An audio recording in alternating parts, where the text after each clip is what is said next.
Okay, so this is Kin Co-op, and that's what I'm going to be speaking about today. So um, Kin Co-op is new. We set up very recently. The platform opened on in effectively February this year, but really in April was when we legally became the form that we are now. And so if you at any point in time want to go to https ://kin.coop, you will find you'll be able to look at the website there. And while I'm speaking, if you're a multitasker, I'm often a multitasker when I'm in Zooms. I won't be offended if you go and have a look at that. So from this, so I just want to tell you about why we built it. And for many of you, you'll have familiar stories, I guess. So I was an activist, so I had been doing a lot of work as an organizer for Extinction Rebellion in the UK and with Greenpeace and with a number of different activism groups. These are all pictures from different protests that I was involved in organizing or in other ways involved with. So I had been doing that for basically since about 2016. And then during 2019, 20 was the sort of big heyday of Extinction Rebellion, then comes into 2020 and you start to get the pandemic. You also get the lynching of George Floyd and the Black Lives Matter movement. And something else happens quite early on there, and it's something that I've been thinking about for a long time. And it's one of the things that drew me into activism was the kind of capitalism, how capitalism and climate change were so interlinked. And also who is being sacrificed for that, for whether it's the green transition or business as usual. And so in the first few months of COVID hitting Spain and Italy and then traveling across Europe into different parts of the world, more than $100 billion was taken out of Africa. This was capital flight that happened in the first few months because of investors in different African projects feeling worried that COVID was going to hit sub-Saharan Africa in particular, sub-Saharan African countries badly. So they simply just removed a lot of that investment, and that created a big problem in many ways, sort of arguably likenable to the pandemic itself. And so at that point, I started to work much more closely on global debt campaigns and other kind of economic work. And at the same time, I was running a mutual aid group in local to me. So I'd been doing a lot of protest work. We'd been doing a lot of kind of, trying to lobby the government, trying to get big changes to happen, and it just wasn't happening. So we moved from that to this, which is what we do now with Kin. So we spend a lot of time going around and talking to people about what it is that Kin does and explaining to people why we think this is really important. And this is something that most of you in CERN or coming to this event would probably know about. So we've developed a platform that allows people to save money together. Very similar to Community Saving Club, a ROSCA, and all the different kind of names for it that you'll find. And that's on the website. And then the next slide as well, you'll see. So we basically came to the conclusion that one of the, we keep asking the government to make changes, and those changes aren't happening, or those changes, words are being spoken, but nothing is actually happening. And one of the reasons that our kind of theory of change behind that is because our current financial systems are just geared against any kind of real change. And that a lot of the changes that we do need to emerge from the grassroots. They need to emerge from the bottom up. So whether that's neighborhoods coming together to put solar panels on their houses together, because that's something that's hard to do individually, or whether that's taking control of community assets, this is something that needs to happen from the grassroots, because and at the same time, we need to have political mobilization. We need to get behind political parties that are also going to serve this agenda. But we're not going to build that political will unless we also create the models that can inspire the change. So here's the Buckminster Fuller quote about that. We need to create the kind of models that people can look to and go, hey, actually, that works. That's providing value right now, and that can create a basis for a new system. So while we were running this mutual aid, so I was running a mutual aid stall, one of our co-founders now, Balgisa, was there with me. And I said, look, I've been reading all this stuff, and I've been reading about rotating saving clubs, particularly a Bolivian group that was using Pasanaku.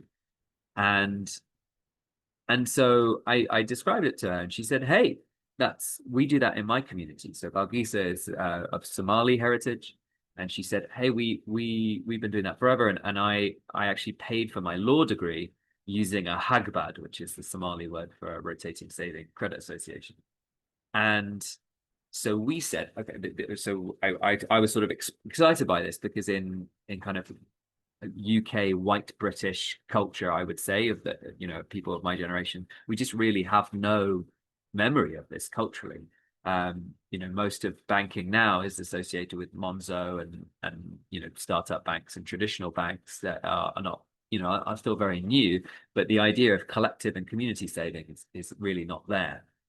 So I thought this was amazing, and what's really exciting about it, the reason why I think it's good, is because we don't need to invent anything new.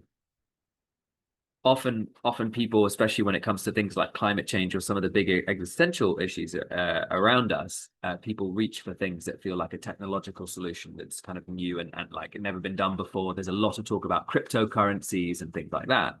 But actually, the most important thing is changing the culture, we felt.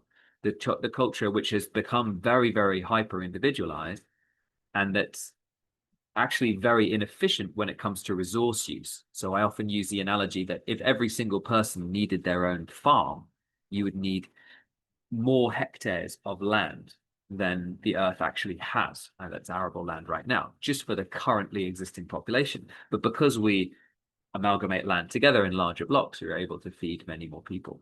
And actually the same applies for a resource like money. If we all individualize our personal wealth, then what you end up with is these amazing dynamics that create inequality, that drive inequality. So some people have, billions and billions and billions, and other people have almost nothing. But this idea that we all need to have that amount of money to be able to deal with disasters and deal with buying a house or whatever it is that people need to go through in their lives is also an inefficient use of that financial resource. It forces people to take on interest-bearing loans, which is part of that constant drive for growth and part of the incessant kind of need for GDP growth. And obviously that has huge ramifications in terms of climate change, because if for as long as we're relying on debt creation as the kind of dynamo that keeps value flowing around the economy, the people who hoover that up are the big corporations and the people who have capital already to lend. Whereas there are perfectly good ways, existing ways of using the existing resources that we have and allocating them where they're needed, especially for the kind of moonshot things that are required to deal with the existential threat of climate change and all of the other threats that are coming down the pipeline with that. So what was important to us was to create something that's very, very simple, that can enfranchise everyone. Because, again, often the people who talk about solutions to climate change end up being people who are kind of middle class or wealthier people who are talking about technological solutions. And we're not talking about creating financial systems that really enfranchise the people whose lives are most impacted by them. So we started to work on Kin in December 2023, and got a team together around it to start looking at how we might make it. And in 2024, early 2024, we first incorporated as a co-op. So these are some of the inspiring kind of forms that we talk about with Kin. Partner is a rotating saving credit association used by Jamaican West Indian community here in London and there in Jamaica. It was extremely important when the Windrush generation were brought to the UK, because businesses and banks were still very racist at that time. Many people weren't even given access to banks. So Partner was a way in which communities came together and they collectivized their earnings as a way so that they could buy everything from businesses to houses to fridges to anything that can materially change your life. So eventually, effectively becoming microcredit union, where individuals would put in a certain amount of money every week or every month, and then every week or every month, one person would take the whole collective pot, and it would continue rotating. Hagbard is the name for it in Somalia. Menaj is the name for it in Glasgow. Susu is the name in Kenya. Ayuto is another name for it in Somalia. And these are all different names from different areas around the world. There's a more exhaustive list on the website, so you can see that. And why this is important, why I'm showing you this slide, many of you, again, probably already know this, but these are all names for effectively the same community saving techniques that have been used all around the world. In the UK, this actually used to be fairly common among working class communities up until even the 1950s. It used to be called diddlum. So it was really that was another interesting point of research on our way of setting this up. So 2023 I pitched it, and we had a group formed together. In May 2024 we set up as a cooperative. This was really important for us. We decided to choose the cooperative form rather than becoming a regular limited company or anything else, because a co-op is owned by the people who use the platform. In our case, our co-op is now owned by 50-50. It's controlled by the people who work on it and the people who use the platform. So every single person who signs up to become a member of Kin to save money with their communities is a member of the cooperative of Kin Co-op, and they also have a say in how the co-op is run, how it's run financially, and how the platform develops. So it's not like Facebook or any other big company, or even like most banks. We really wanted it to be shaped by the communities that use it. But we quite quickly realized that we needed to do more legal work on it, because we're dealing with money, and financial regulation has really been built around individual relationships between service providers like banks and e-money providers and individuals, which means that we had to get lawyers on board to have a look through all of the regulation that there is, and have a look through cooperative law, and work out what we can do and what we can't do. So basically where our red lines is.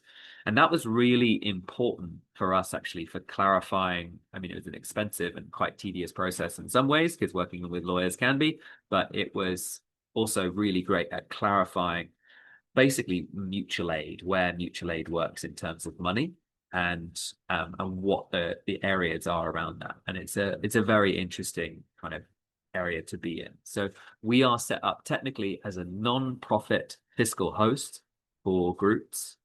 The groups are groups of individual members of Kin Cooperative. So you can log on to Kin, and you'll see, I'll take you through the walkthrough in a moment, and you'll see how that works. So I'll just jump to that. In December 2024, we ran focus groups, and we worked on the web design. So we wanted to look at different audiences in London and see how they would respond to the platform, and whether they had a need for it. And in April 2025, so this year, the Financial Conduct Authority approved our new rules, which makes us legally a not-for-profit cooperative. And we put in special rules about what we actually do there. And in the same month, we were very raring to go. We launched kin.coop. And now, as of October, we have about 150 users and it's about 25 groups as of yesterday, who are using the platform. And they're using the platform for all sorts of different things. So we have quite a lot of food co-ops using the platform. So these are groups of neighbors mostly, who come together to put money together in a common pot, and then they use that money every week or every 2 weeks to bulk purchase food together, because it's a lot cheaper than at the supermarket. You get a lot more for your money if you buy direct from the wholesaler, but obviously that's not worth doing as an individual. But if there's 20 of you in a neighborhood and you're willing to do it together, and if there's a couple people who are willing to do some of the logistics, it's an incredible saving. I'm part of one of these groups, and I can't speak more highly of it. You also get to meet your neighbors, which is great. We've got a lot of other groups using the platform for we've got a couple rotating funds, so groups where every individual puts in anywhere between 10 and 50 pounds every month, or every week, and every week or every month they give that whole pot to one person. And that way, if you have 10 friends doing it and they're all putting 50 quid in a month, 50 quid for many people you can set is enough. It's possible to save that amount, but 500 quid is quite hard to save. But if you've got 10 friends putting in 50 quid, well, you've got 500. It's a really useful kind of resource in that sense. Quite a lot of people use it for in the same way that you might use a buy now, pay later scheme, or like Klarna. You need to be a bit more foresighted than just being able to do it at checkout. But effectively, you say, I need this thing. It's often used by communities. For example, if you need to fly home, if you're from a migrant community in London and you want to fly home for Christmas or anything like that, or fly to a different country, you can say, okay, I need to, I know I'm going to need £1,000 in December. Let's start a SUSU or a Hagbad now, and then the money will be there for when I need it in December. So it's an amazing lifeline. And what's really great about it is there's no interest. No one is making money out of it. Any of the kind of collective savings is there for the common use of the community. So you really are creating a collective resource, but also you're creating stronger bonds with other people in your community. So we have had little write-ups in different magazines that you see here. So we've been trying to publicize it and really grow the platform over the last few months. And this is a question that we get quite a lot, so I'll just jump through this really quickly. So what's the difference between Kin and a credit union? So a credit union is still closer to a bank in the sense that if you're an individual, you deposit money with your credit union. Yes, you're a member of it, so it is a member-based organization, a bit like a co-op. But you don't need to know any other members of your credit union, just like you wouldn't know any other member of a bank, anyone who's depositing money with the bank. So you have an individual relationship with that credit union. You don't have a relationship with the others who you're putting your wealth with. And that's great. I'm a member of a credit union. I'm all for credit unions. But and the way the credit union makes money and pays for itself is by giving you loans which have interest attached to them in almost all cases. So again, they require you to not only pay back the capital, but also to add a little bit more. So where Kin works differently is Kin allows you effectively to make a micro credit union, but just with your friends. So you could do it with 3 friends, you could do it with 20 friends, you could do it in a larger group. So we have quite a few different sort of local groups that are doing it for different sort of social purposes. Those do it. They don't all necessarily know each other, but they all trust the admin of the group. And it's self-administering. And this is really important for us, is that we, as a platform, we've tried to create something that gives the autonomy to the group so that we are, partly this is a legal thing, partly this allows us to keep our costs low because we've really struggled to find funding. And we basically, the onus is on the group to self-administer. So every group has a group admin, at least one. Every time someone puts money into the group, every time someone receives money from the group or asks for money from the group, that needs to be approved by the admin before we can do anything about it. Every time someone wants to join a group or leave a group, the group admin has to approve that. So it's self-administering in that sense. And that's really important for building trust between people and not building trust between you and your bank, because that's not why we're doing it. We're trying to build that kind of community power. There is an element of risk involved, but for us, that's really important because risk means trust. And if you're not building trust, then you're not building community. And if you're trying to create something that's frictionless and risk-free, then you're not building community, you're building an institution that you don't need a relationship with. So there is risk involved. It's a common question. What happens if, you're putting money in together and the first person who gets a payout takes the money and then never pays back in? Well, that is a risk. And normally the thing that polices that is the social cost is very high. So it's important that there are strong social bonds already in place before you do that, or you start to build those bonds up by starting with small amounts and building up to larger amounts.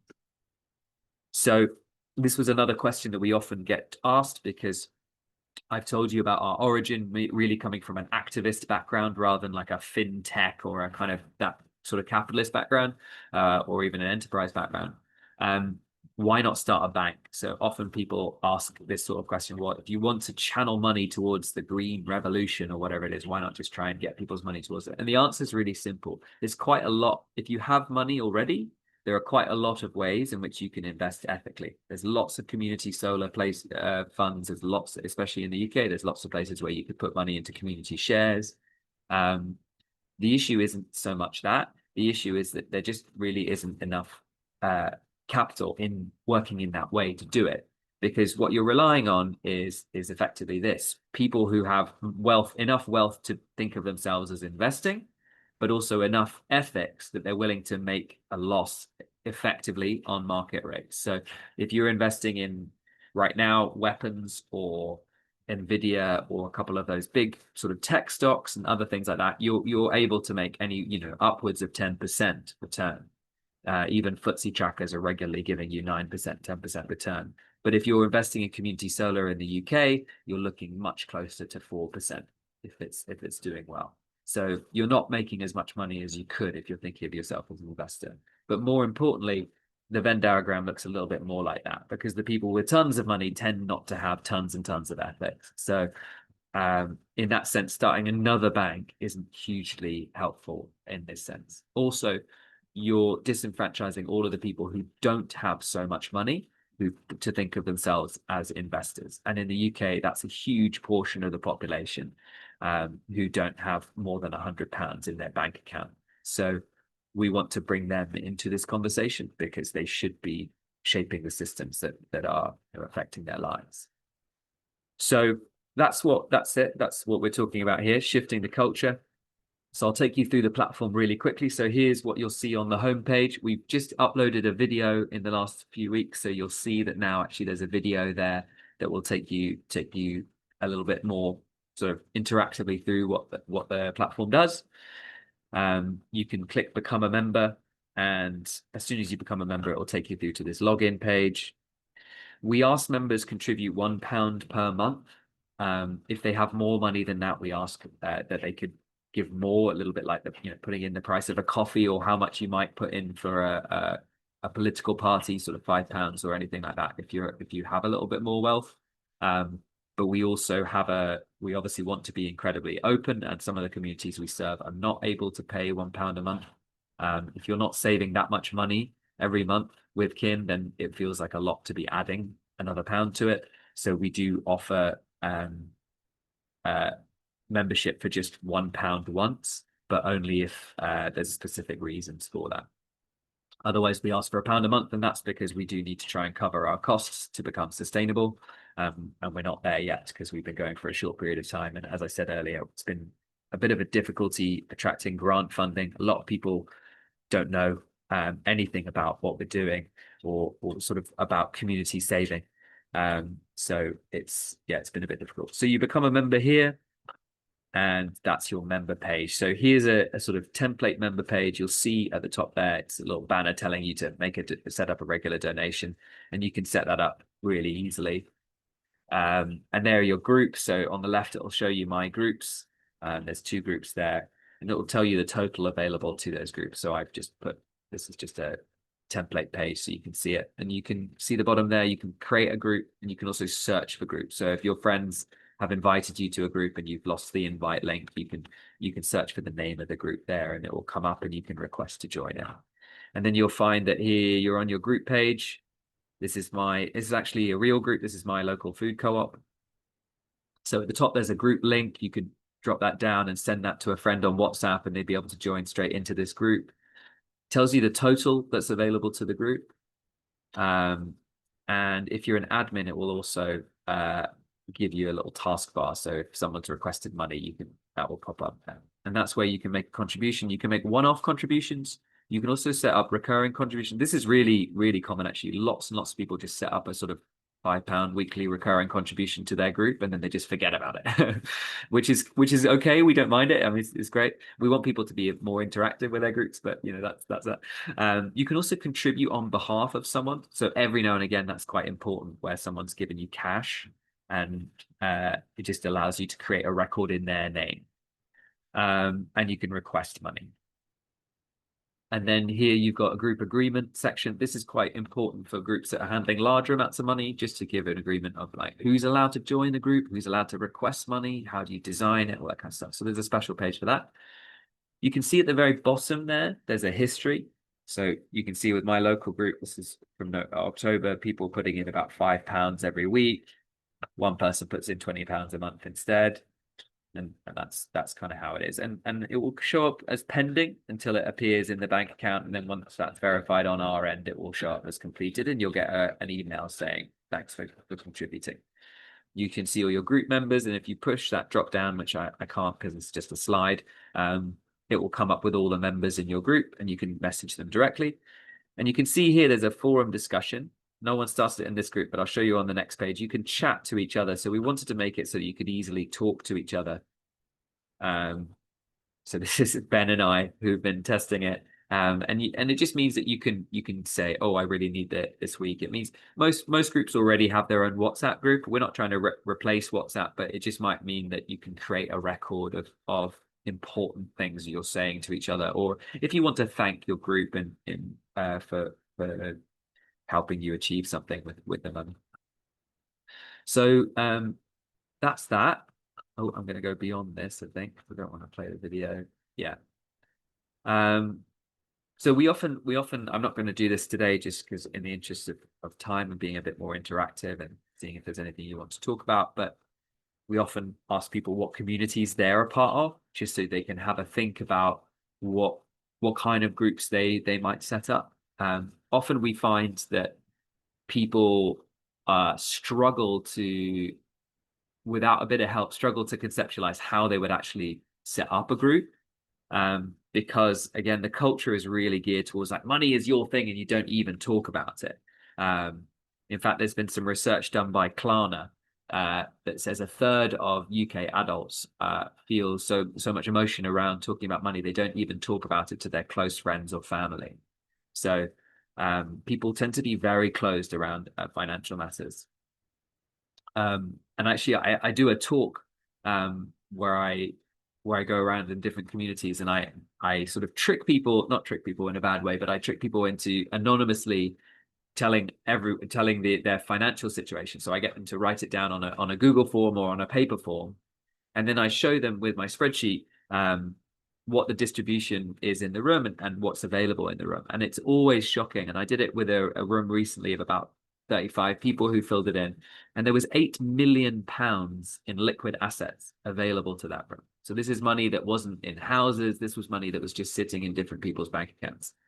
And obviously quite a lot of that money belonged to very few people, but it's still really interesting to think about the room that you're in and realize that there's often a big kind of pool that's there that if it was available to everyone would really help. And so some people at the bottom end of that who would otherwise be looking to get a loan or may not have access to money because of previous credit history and things like that. But because we're so individualized from each other, we're reinforcing that culture. The other thing that's really interesting about the individualism of it is that people feel alone. So I find this really, really common. Many people feel like their situation is unique because they're worried that because they don't know all the other people's situations, we're kind of convinced that, well, I must be, I'm either, well, just I'm really lucky because I bought a house back in the 1980s or whatever it is, or I'm in a bad situation. And what I found, I've done these talks in about a dozen rooms now, is that I've not come across any situation that hasn't had other people in the same situation. The biggest issue though is that people feel alone, and then that reinforces these feelings of shame or guilt or any, lots of the emotions we have around money. And those emotions are really important because we didn't evolve emotions for no reason. And I think we need to sort of sit with why we feel those emotions and why we feel closed off. There's no shortcut to working with and building communities, as many of you will know.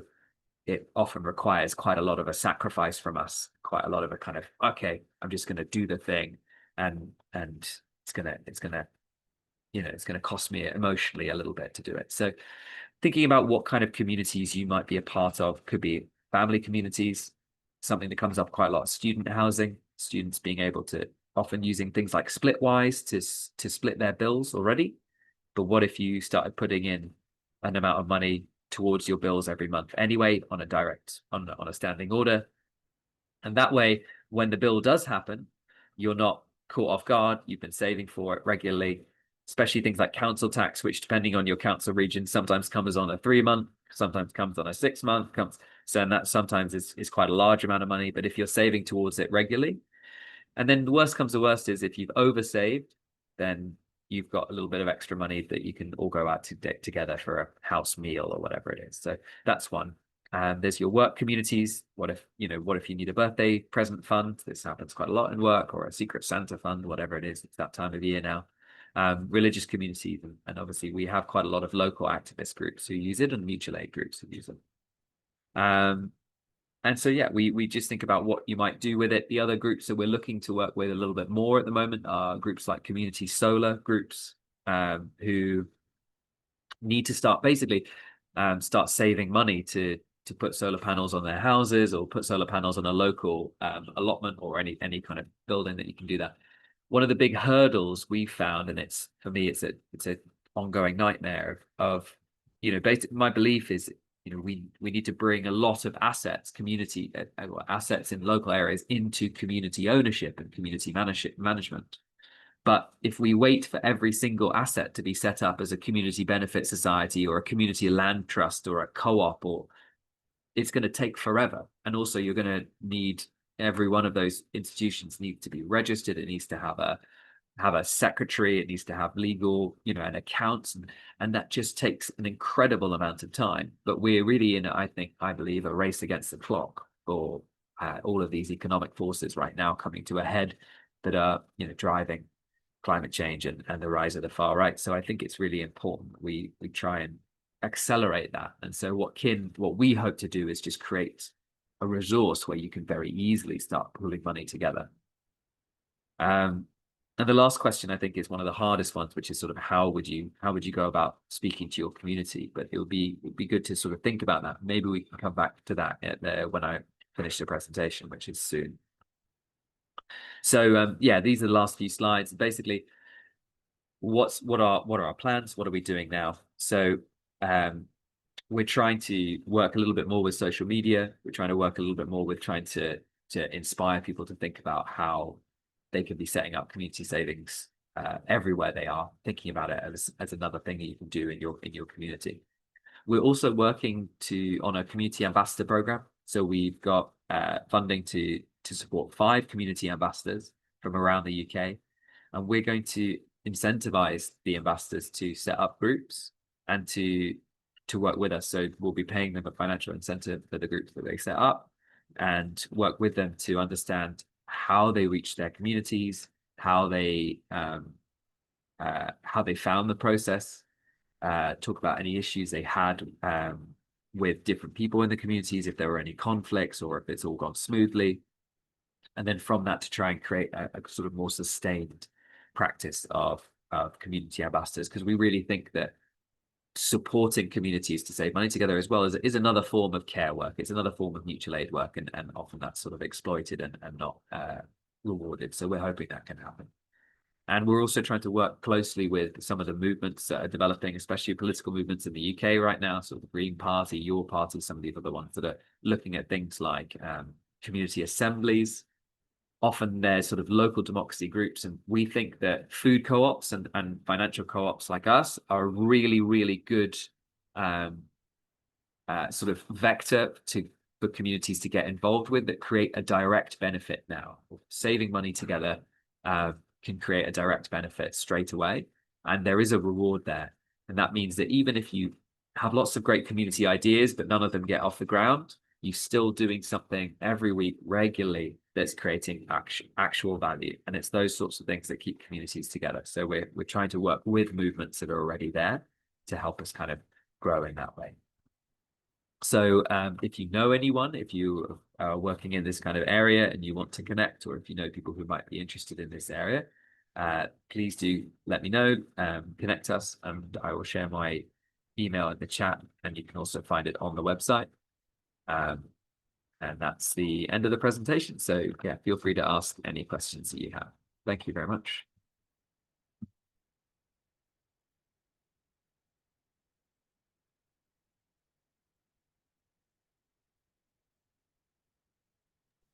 I realize that's a lot of talking.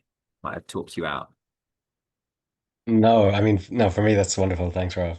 Really inspiring, really exciting.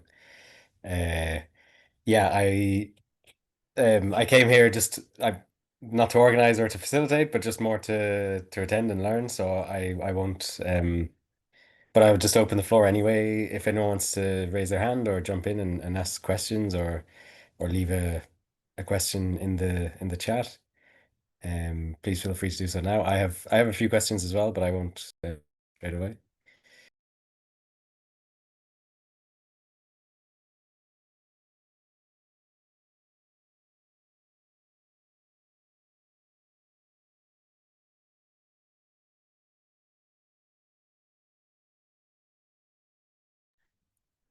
Okay, maybe I will jump in. Um, yeah, so I'm familiar with the general idea of ROSCAs and but I've never been part of one. I don't really know how they differ from place to place. So I was just wondering if you could give me like at the everyday practice of how you're seeing this platform being used. Um, how are decisions made? I saw there's a chat system, but I guess people don't like. It sounds like people are using WhatsApp more. Um, how do you discuss priorities? How do you discuss the limits of what money can be used for, or the ethic, like what the savings group is for? And initially, how what is kind of basically the pattern of use of these that you've seen? Would be one question. Yeah. Yeah, that's great. Sorry, I've just changed rooms because the washing machine's going. So yeah, in terms of pattern of use, it's hard. So it's hard to say what the pattern is because I mean, the food co-ops are a really, an obvious one. There's 9 of them out of 25, so they're a big, a big part of the groups that are using it, and they also tend to be extremely regular and very simple and lovely to administer. So from our side, we love them. Um, the the other saving clubs are a bit different. So we've got one which is a sort of activist group um, who do mutual aid, and they kind of put money in as and when they've got it, and then when someone's needs it to paint flags or build something, then they take a little bit of out and that kind of thing. We've got a few rotating savings associations, and those are ones we actually want to build up more because I think for me, I think they're the thing that provides a lot of value directly to individuals in a way that's specific to money. Food co-ops is specific to food and making a saving from food, but I think specific to money, doing a rotating credit association is a way to kind of yeah like I was saying with Klarna, it gives you access to more than you'd otherwise be able to get. So I'm trying to incentivize that to happen through the community ambassador program, and we're sort of working a little bit more closely with communities that have a stronger tradition of that. We've got one fund that is working as an accumulating fund, so that's the sort of quite common type where you where people are just putting in money and money and money and money, not on the basis that they're going to take it out on a rotation, but that at some point they might need it. So they will at that point then kind of ask for it from the group, and it'll be available to them. I mean, really interesting. We're in talks with a group of Kurdish women that are interested in setting up one that is also not haram. So charging interest obviously is an issue, but in many kind of Islamic societies, not all, but in many, um, and there are various different ways of getting around that, obviously, that have been done, but ones that are more strict. Somali communities are like this as well. Often use rotating funds because there's no interest attached to it. But there's a group that also is working with people sort of setting up small businesses. So how do you secure that kind of loan effectively is the question if you don't charge interest. So what we're working on with them is a model where they basically have 2 funds. They have the sort of loan security fund that they pay into, again, regularly, but much smaller amounts not on an interest basis, but on either a regular basis. So it's not pegged to how much they're taking out or anything that would otherwise kind of drive interest. And then on the other, they've got their regular deposit fund, which will then be used as the money that is lent, as it were. interest-free to different groups. And that's a really interesting way, because again, what's really important for us is that in both cases, the groups are responsible for building those funds and for administering those funds together. So again, it's not like a bank where there's sort of different shareholders taking the money out of it. And that's, Kin and other. In terms of making the decisions, I think in most cases, so for example, there's a couple groups that make the decisions, or the food co-ops, it's really easy. They put the money in, and then when they get an invoice to pay, someone who's normally the sort of treasurer of their group will request that money for the invoice. In our group, we do most of that stuff by WhatsApp. So the person who's taking the money out just shares, okay, well, I've been sent an invoice for this, so I'm gonna pay that. That's all fairly easy. For the rotating funds, there's often, so one of the groups I know is using, they do a lot of in-person meetings, so they often administer it in person once a month. And then we've had a few situations where two people in that group needed money out of turn because they had an issue in their lives or anything going on like that. I don't know, because I'm not fully close to that group. I just saw it on our end, and so they requested money from the group, and I assume by WhatsApp they did that, and then the group approved it in both cases. So there's, yeah, I think different ways and different methods of doing that. And with our chat, I mean, I'd love for groups to use it to chat more often. So you wouldn't even need a WhatsApp group if you wanted to use that. If you're a group that isn't sort of always socially chatty, then I think it could work really well for that. But otherwise, obviously, these WhatsApp has got billions of dollars of development behind it. It's going to be less clunky than what we've created. But yeah. At the moment, those are the only kind of ways I think decisions are being made. I mean, traditionally, it's often down to Caroline Hussein called it the banker ladies. It's down to the admin who's often in charge and sort of watching everyone around, and that's a really important role, because they're real people. There's always people in communities who are sort of glue, who are just a bit more kind of like good at connecting everyone, and if people trust them, then it helps sort of build trust between the whole group. So rather than trying to pull away from that for a more kind of like anarchist style, we want to create a platform that can allow for both. Some activist groups are very anarchisty and they don't want any kind of central decision maker, but actually all the research around community savings says that more often than not, there is a sort of central decision maker who's a kind of key node of trust, and almost always a woman in the community. And so we've tried to build a platform to empower that.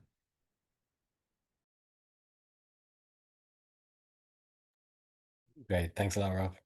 Denise? Yeah, thank you. Thank you very much for the presentation. It was really nicely organized to have an idea of the diversity that's involved in this kind of model. I have a question that, like from your experience, what do you think would be done at policy level or at community levels to strengthen this model, to make it more adopted and to make it more popular?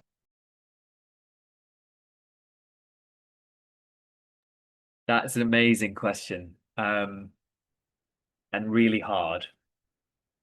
A lot of people in this sort of area are very worried about policy, because it can go both ways, and often the policymakers have no direct experience of community saving, and often they don't see why anyone would do it, and they're immediately suspicious of people who do it.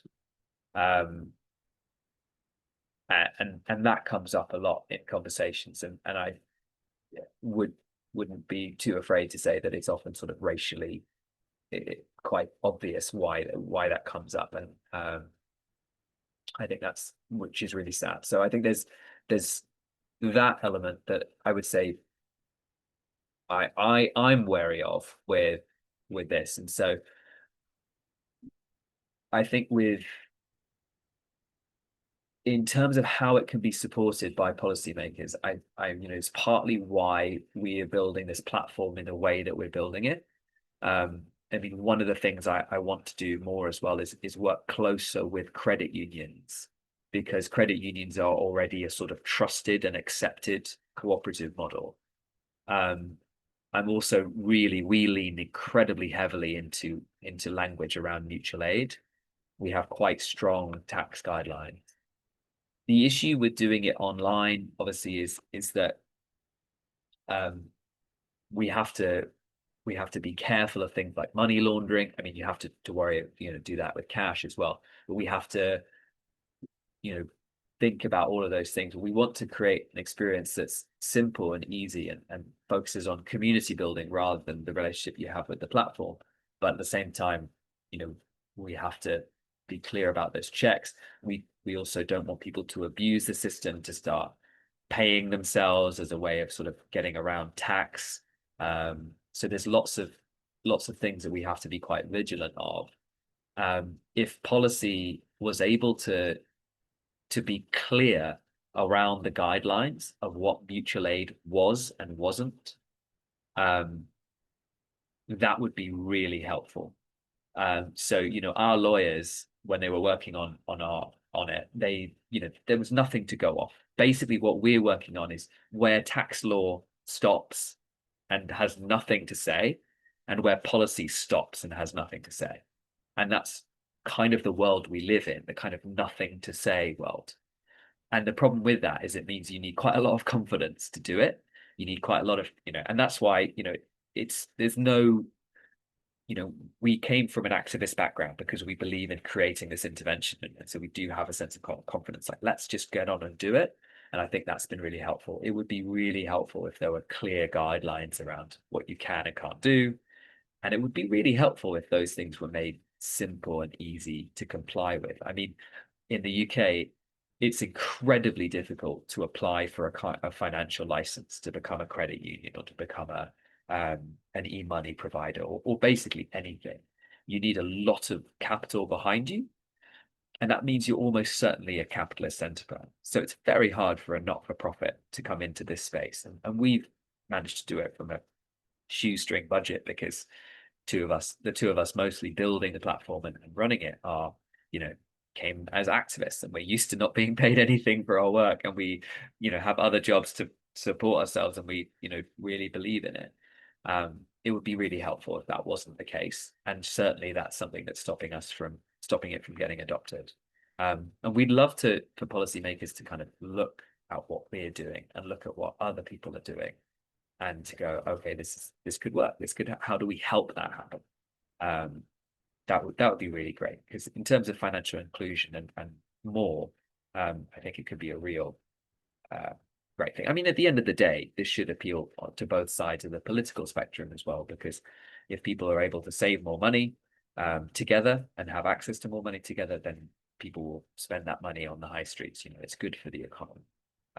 So if people are just not able and being squeezed to death, that's very bad for the economy. So hopefully that can make sense. Sorry, that's a bit of a fudgy answer, because most of my time I'm sort of like, don't know what to do. I mean, in directly, one thing that's happened recently, which you may know about, is Palestine Action have been prescribed by the government. And so what happened there was, because they're an activist group, a lot of them didn't have bank accounts. They had different local groups around the country, and all of those local groups were being hosted by different organizations, not by us, but there were a couple fiscal hosts that hosted those groups' money. And this was money that was being donated locally, and then they were using it to do their actions or whatever they were doing, right? And what happened when they were prescribed was suddenly all the kind of policy regulate, all this kind of stuff happened where all the money was frozen immediately. And it made a lot of people quite scared about going, well, how do you support activism in a world as well where protest rights are changing a lot? You don't know whether, a group that's doing this sort of thing and that's non-violent suddenly becoming, whatever. And I don't want to get into a political discussion about that group in particular, but just it does mean that that is another way of creating an environment where you're like, oh gosh, you become worried about holding money for people individually without knowing everything about them or what they do. Obviously, you can't run an organization like that where you're trying to find out everything about everyone. So yeah, that's another, just to want to throw that in because I don't really know the answer to that question.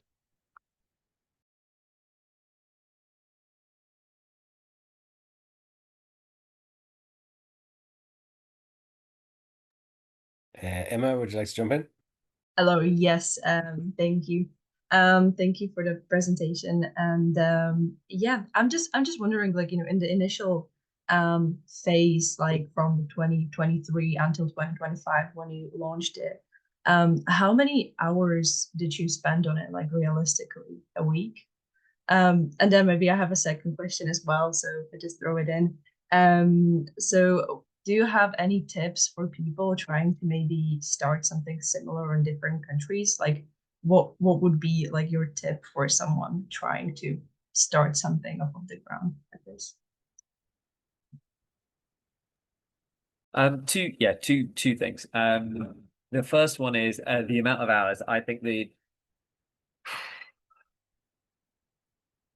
quite a lot. I mean, I would say consistently I've been working 3 days a week on it since the beginning. Ben started working, who's done a lot of the platform development, has started working on it much more in about this time last year.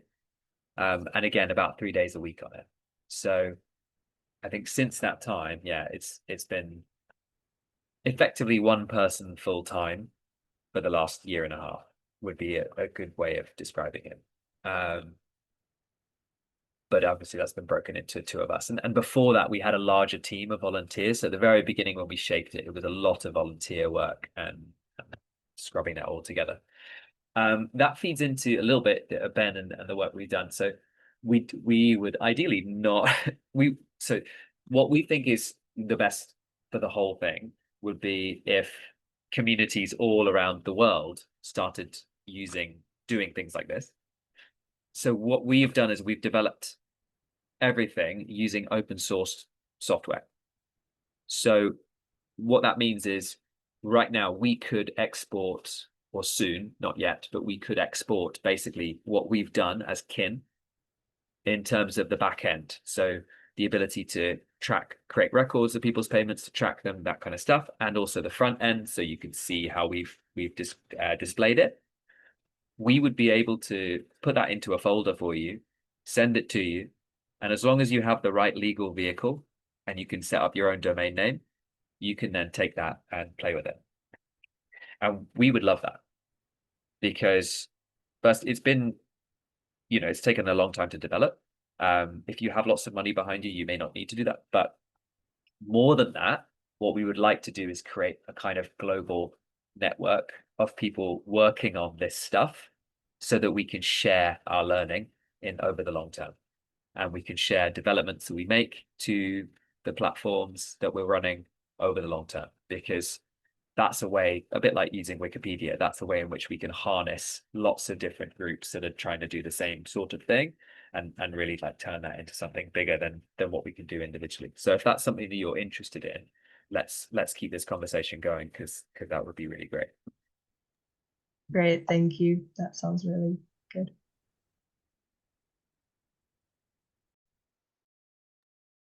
Yeah, thanks, Emma, and thanks, Rob. I was going to ask the same thing about replicating and availability of software and all of that stuff because it sounds really exciting.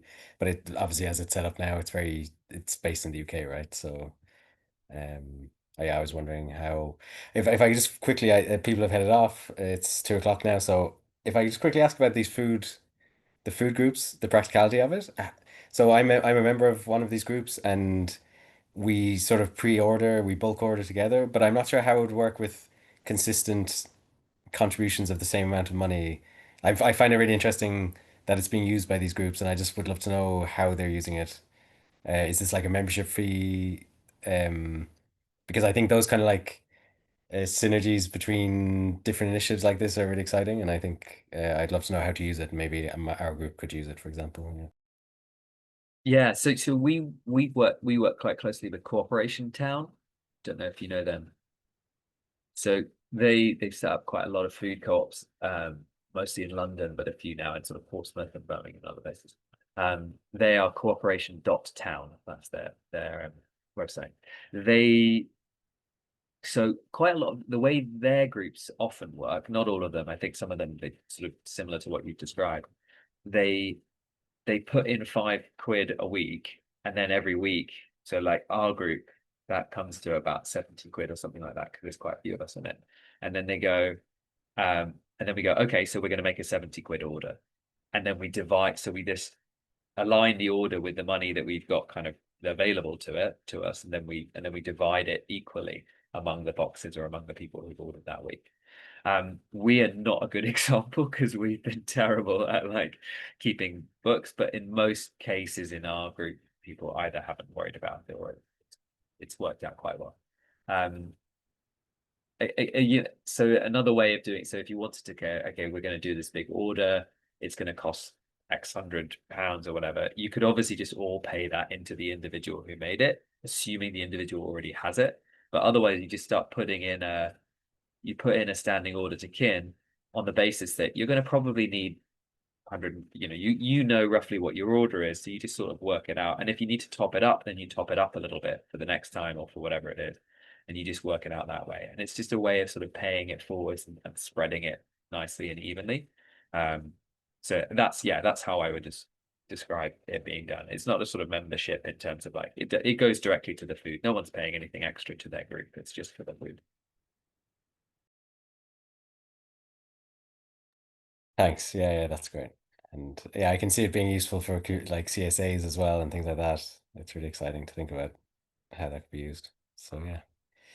Yeah, from my side, really excited by this. Really looking forward to the recording of the session. Also will go up on the CEI's YouTube channel eventually. So I think that'll be good to share as well. And so yeah, unless there's something to add from your end, Rob, I think yeah. Great. Nice to meet you. And yeah, please be in touch. Thanks so much, Rob. Nice to see you, Emma. Thanks, Tom. Nick. Thanks, Emma. Thank you. Have a good See you, day. Nick.